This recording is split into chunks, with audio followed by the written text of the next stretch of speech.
afternoon, everyone. This is Kieran Stocks from Back Garden Reads, and today this is going to be a continuation of the short story on being a better reader with reading short stories.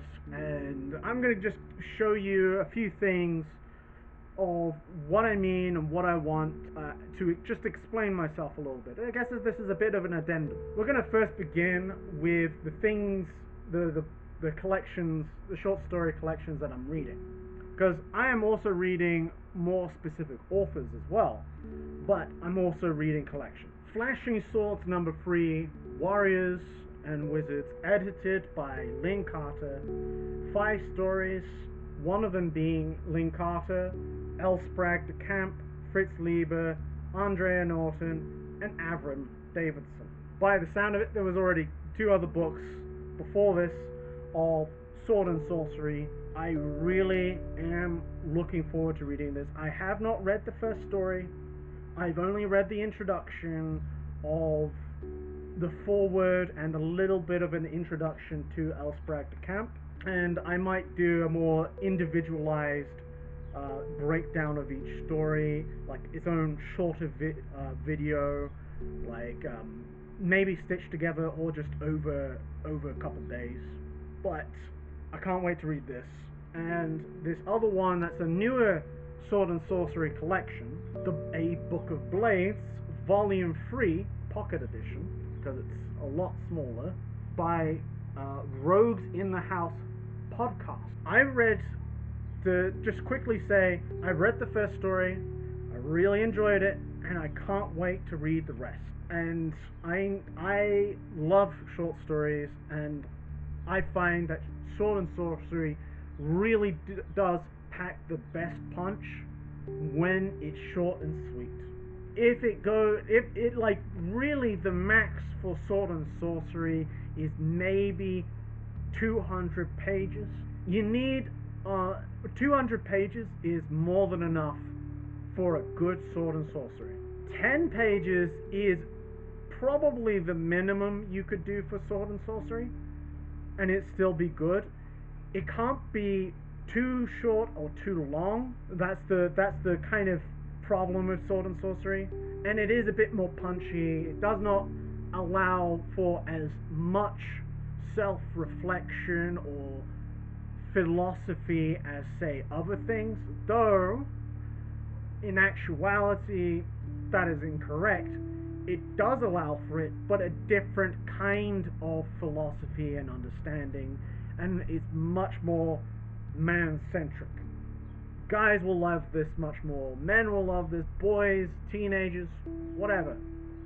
I can't wait to finish it.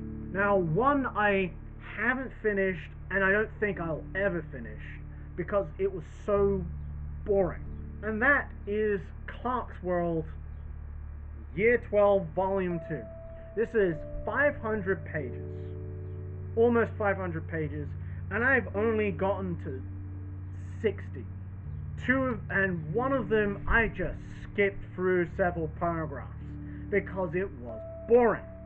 I hated it. It was shit. And if every story, and almost every story that I read in this collection made me want to fall asleep, it made me just go like, this is too long. And these are short stories. Some of these are less than 10 pages long. And yet I was like, these are too long. Far more literary, and it wastes a lot of ideas. It feels like a lot of waste. I don't know, and it seems like more akin to like romantasy and chick lit, as you might say. This is something I do not like or enjoy. Almost none of these stories I enjoyed. Almost all of them I was just like, okay, I just flip through them. And that shouldn't be, and that's a kind of a sign of a bad story, of a bad story in general. Now, some people will love this, but it's just not me. And I would say that anyone who even likes my videos would also dislike this. Now, one collection of stories that I completed that I really did enjoy is the modern Japanese short stories, right?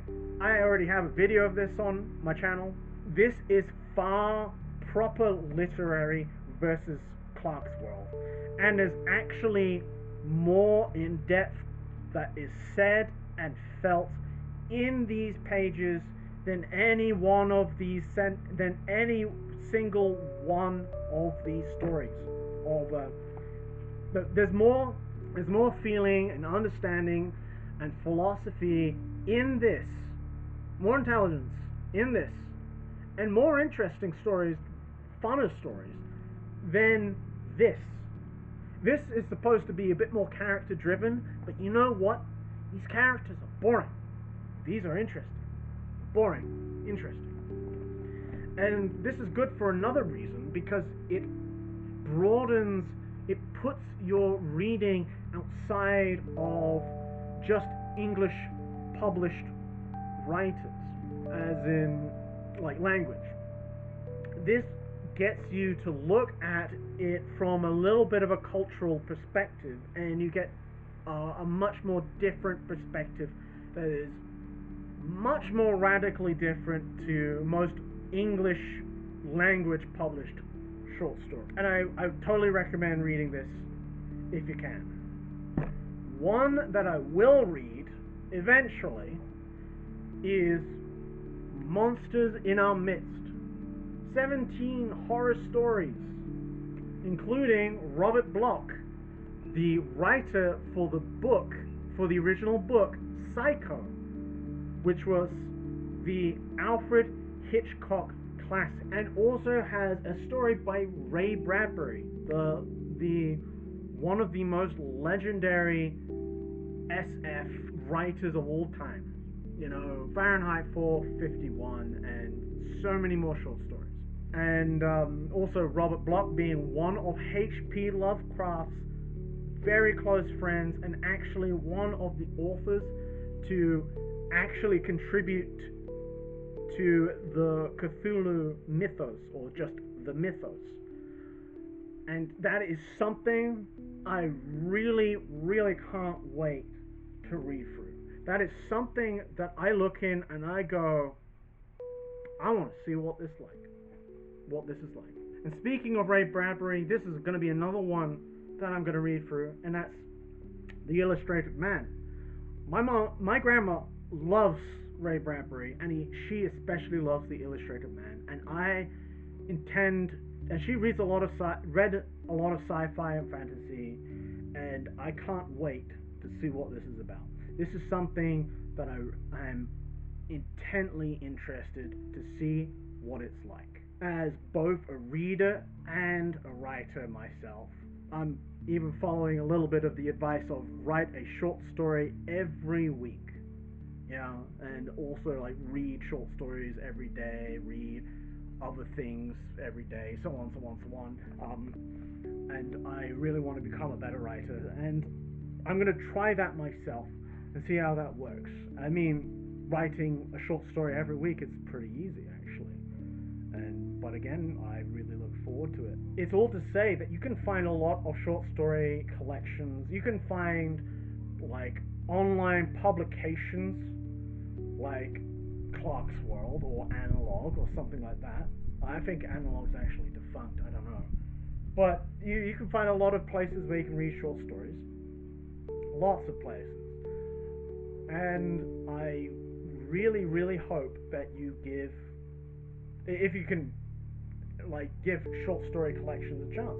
Like, if you want something that's a bit quicker and easier to read, then this will do you fine. Book of Blades will do you fine. If you want something a bit more literary, this will do you fine. If you want Clark's World, you go for it. Ray Bradbury, you're probably not going to find this specific version of it, but you can probably find, definitely find collections of his short stories, because, well, he was just one of the biggest writers of all time. And I will leave it there, and I hope you all enjoyed, and I hope you all get some insight into what I like to read, and I hope you get some interest into what you might want to read. Because again, I don't like the Clark's World thing, but you might love it. I like the Japanese short stories, but you might dislike it. We might both like the Book of Blades, or you might hate it. I might hate Monsters in Our Midst. Who knows? I might barely enjoy Flashing Swords #3, Wizards and Warriors. But that's the beauty of short stories. You can read a whole short story. It will not take you long. You can still learn something writing-wise without spending hours reading one thing. Goodbye.